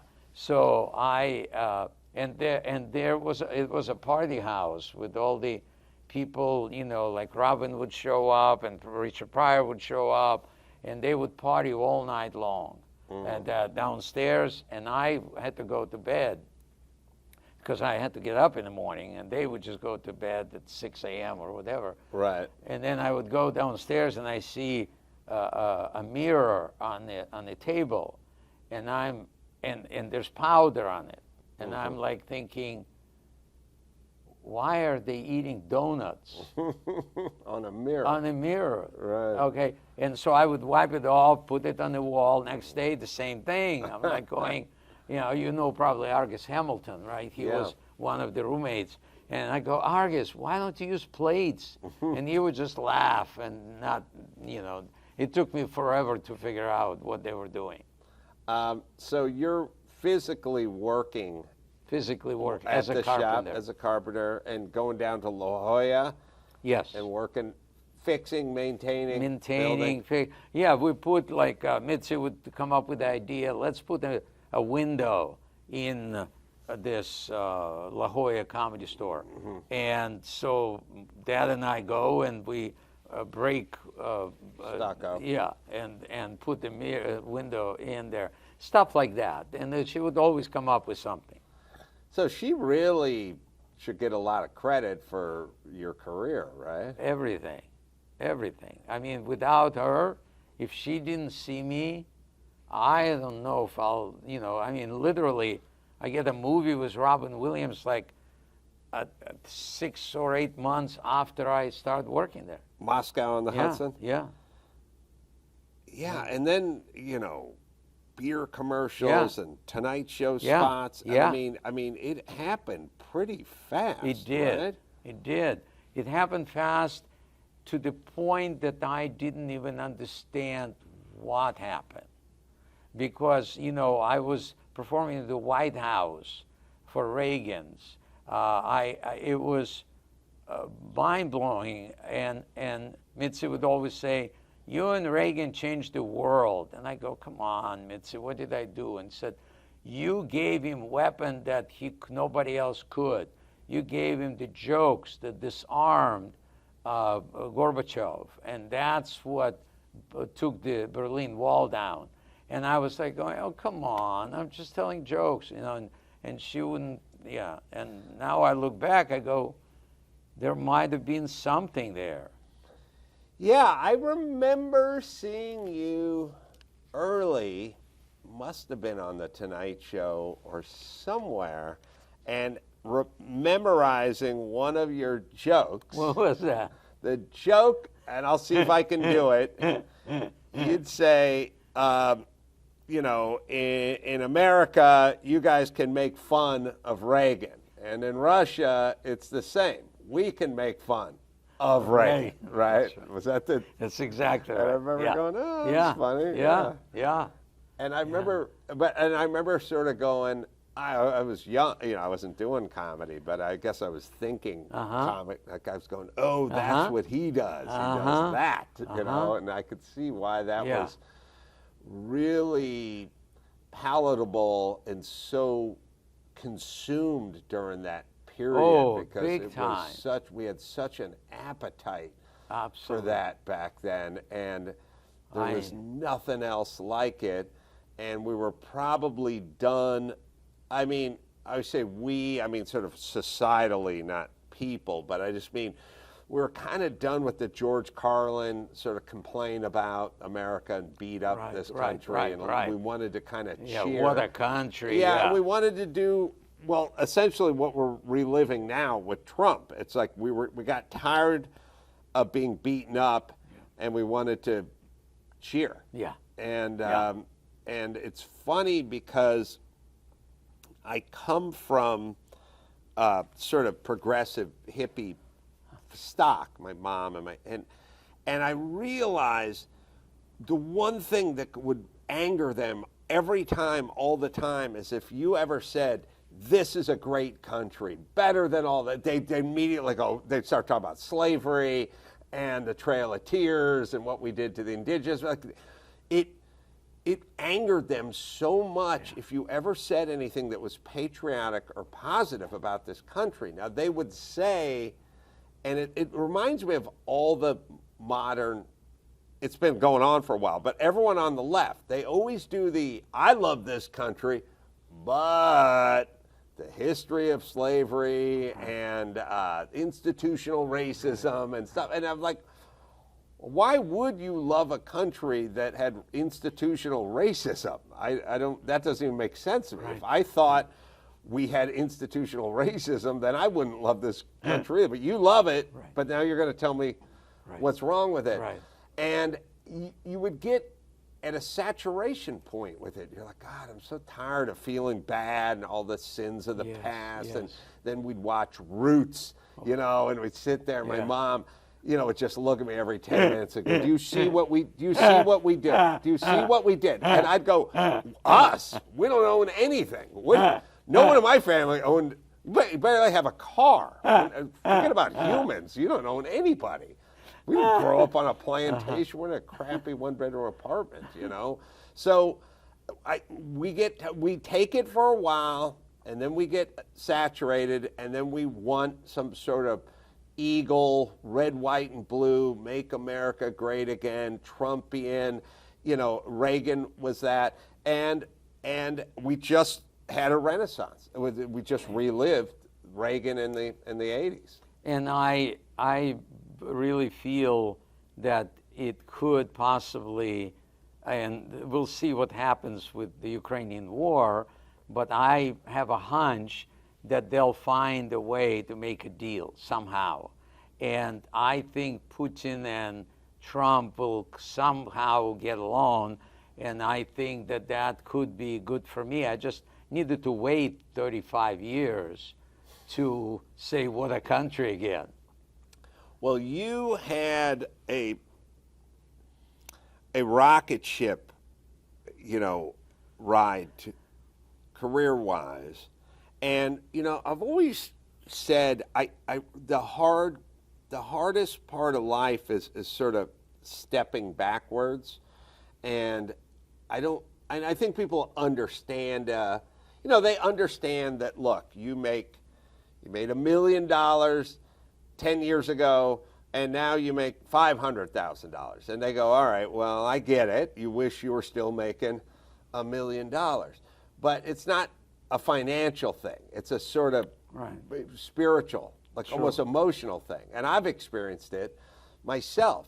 And, you'll have people like say stuff like, I remember I put it in my movie, but it was a very real scene. I was visiting my dad in the hospital like 10 years ago, and I was leaving the hospital, and there was a guy just like working the floor buffer or something, and he saw me, and he goes, hey, man show guy, right? And I go, yeah, and he goes, what are you up to these days, right? And you know that one. I do. And I go, well, I'm writing books, I'm doing a podcast. He goes, don't worry, something will come up. And he walked away. And I was like, oh, he thinks I'm driving for Uber now. Like that little exchange with that guy, it was so humbling because I'm like, this guy thinks of me as I was a star, and now he's not anymore. He's not doing anything, and it's baked into this profession. But I gotta say, there's a lot of people I know, and they didn't have the trials. They've been having a real solid career in making tons of money and just kind of cruising through show business. And you have to sometimes take a step back, a lateral step. But I never was at your heights.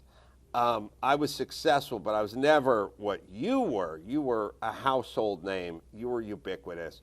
And when I had to step back or settle in or encroach, recede a little bit, that's fine, but it wasn't that big a gap, Yes. And it's not, I'm not talking about a fall from grace or anything. I'm just saying settling into a career versus sky high, career. Yeah. And in my case, again, I didn't have anything when I lived in the Soviet Union. I mean, I had nothing. No car, no phone, no whatever. So to me, an opportunity was a huge gift. So when this thing happened with me losing my contracts and stuff like that, yes, it was a major hit. And going, 2 little kids, what am I going to do? How am I going to make a living? Go there. But it brought me to Branson, where the opportunity was waiting. And it was just me. It's like Wild West. You want to dig for gold? Just get a shovel and go for it. And I saw it like, okay, I can do it. I can start all over again. I remember walking in. There was a Japanese fiddler player, Soji Tabuchi. He was very successful. He was there for about 20, 30 years or more. And I walked into his theater. It was May of '93 when I was like down on my luck.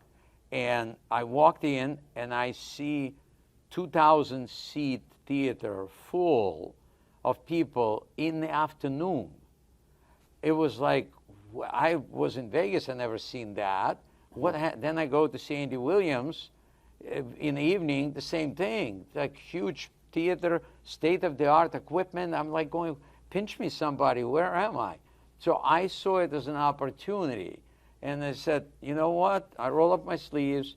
It wasn't easy. Mentally, it was hard because first show I did, I rented a theater. I had 17 people came. Because they booked like year in advance and nobody knew I was coming. And so I was like, oh no, this is going to be bad. But then next day there was 19 people.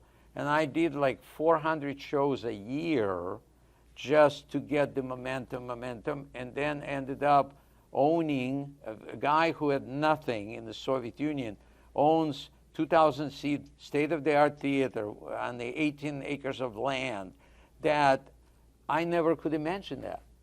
So if it didn't happen, I would probably still working for Steve Wynn or somebody in Vegas and have their life, my life, in their hands. Yeah, not own the land or the theater. That's right. Yeah, well, I'd probably still be doing radio somewhere and not have my own land and my own studio too. Exactly, exactly. So it's a blessing in disguise that the circumstances like that, you can cry about it, or you can pick up yourself and go. Now I'm looking at this whole new possibility of what a country 2.0, and I said I wanna take a shot at that. I wanna still do this. So that's why I'm in the club, working on new material, hoping for podcasts to take off, whatever that I need to do, but I'm excited about it. Well, let's give the plugs. It's Comedy Couch, right? Comedy Couch. I'm on it. You are on it. Wherever you find finer podcasts, right? Yes, You yes. can get them anywhere. Anywhere. And go to Yakov.com if you need information, or on Instagram, it's Yakov_Smirnoff, and here we are. Well, this has been serendipity, as we say here in the States, because I was excited that you stopped by, and then they said, well, hang out, and I'll do your show, and we'll do my show, and we'll do it up from the stage at Off the Hook. So one of the nicest guys in show business, and I'm always happy to see you, my friend. Thank you so much, and I'm kind of glad that you didn't have to leave early today, so we were able to do this. Yeah, and I'll, whenever you're in LA, come by and say hi. I know you're touring around now, mostly Florida area, but you're going all over the place. I'm going all over the place. So just go to your website, find the dates. Sounds great. Until next time. Thank you. Adam Carolla for Yakov Smirnoff saying mahalo.